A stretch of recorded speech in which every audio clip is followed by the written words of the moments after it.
6 होते हैं जिसमें से 2 पेपर उनका जो क्वेश्चन था ऑप्शनल सब्जेक्ट का, तो 4 होते हैं जनरल स्टडीज के पेपर जो जनरल नॉलेज के सारे सब्जेक्ट इसमें कवर होते हैं। 2 पेपर उसमें होंगे ऑप्शनल स्पेशलाइज्ड सब्जेक्ट होगा जो आपको चुनना होगा।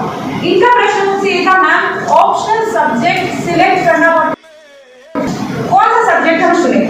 अब वो जो 2 पेपर्स हैं वो 500 मार्क के, 500 मार्क का समझ तो कितना ज्यादा होता है, मतलब वो 500 मार्क में अगर हम अच्छा परफॉर्म करते हैं तो हमारा सिलेक्शन गारंटी है, और अगर हम वो नहीं कर पाए तो 500 मार्क के ज्यादा होता है कि हम लिस्ट में डायरेक्ट डाल दें। तो इसलिए इट इज वेरी क्रूशियल कि हम ये सिलेक्ट कर पाए कि हमें कौन सा सब्जेक्ट उस टाइम चूज करना है। तो उसका आंसर ये है कि आपको 3 चीजें सोचनी पड़ेगी before you choose your optional subject.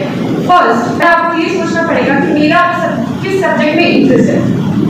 क्या है कि मार्केट में ऐसे ट्रेंड आता था, जैसे मैंने जब टॉप किया था तो मेरे पास पॉलिटिकल साइंस था, तो लोगों को लगा अच्छा टॉपर के साथ पॉलिटिकल साइंस है तो सब पॉलिटिकल साइंस लेने भाग गए।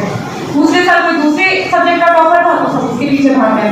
तो इसमें एक्चुअली ये नहीं है कि किसने टॉप, इसमें आपका इंटरेस्ट देखना पड़ेगा, क्योंकि अगर आपका किसी सब्जेक्ट में इंटरेस्ट होगा तब आप उससे ज़्यादा से ज़्यादा उस पर पढ़ पाओगे, ज़्यादा से ज़्यादा उस पर पढ़ पाओगे तो ही उसमें अच्छा परफॉर्म करोगे और मार्क्स लेके आओगे।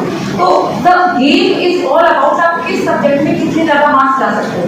फॉर एग्जाम्पल मैं इस सब्जेक्ट में पढ़ी, मैं दिल्ली यूनिवर्सिटी की गोल्ड मेडलिस्ट भी रही सब्जेक्ट में, तो मतलब मेरा इस सब्जेक्ट में इंटरेस्ट था और मेरी परफॉर्मेंस भी इस सब्जेक्ट में अच्छी, तो मैंने इसलिए अपना इसे ऑप्शनल लिया और इससे मेरे को 500 में से 300 मार्क्स आए।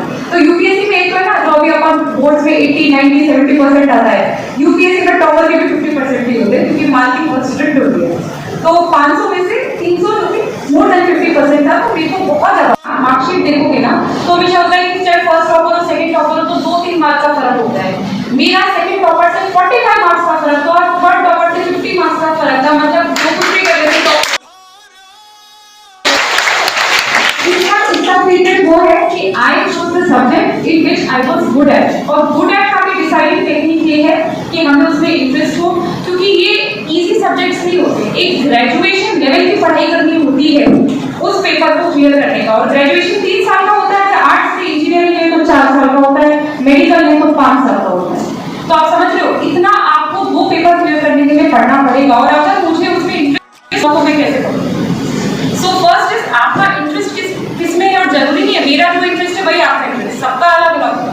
दूसरा काफी बार बच्चों को इंटरेस्ट तो होता है तो उस सब्जेक्ट में मार्क्स नहीं आते तो फिर से कोई फायदा नहीं हुआ, तो हमें ऐसा सब्जेक्ट चूज करना पड़ेगा जिसमें मेरा इंटरेस्ट हो और मेरे उसमें 10th में भी अच्छे मार्क्स आ रहे थे, 12th में भी आ रहे थे, कॉलेज में भी मैं उसमें अच्छी मार्किंग करूँ, मतलब आपका जो इंटरेस्ट है जो इनपुट है वो आउटपुट में भी रिफ्लेक्ट हो पाता है।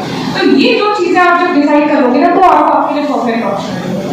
So this is not a general answer, this is individual specific, right? Okay, next question.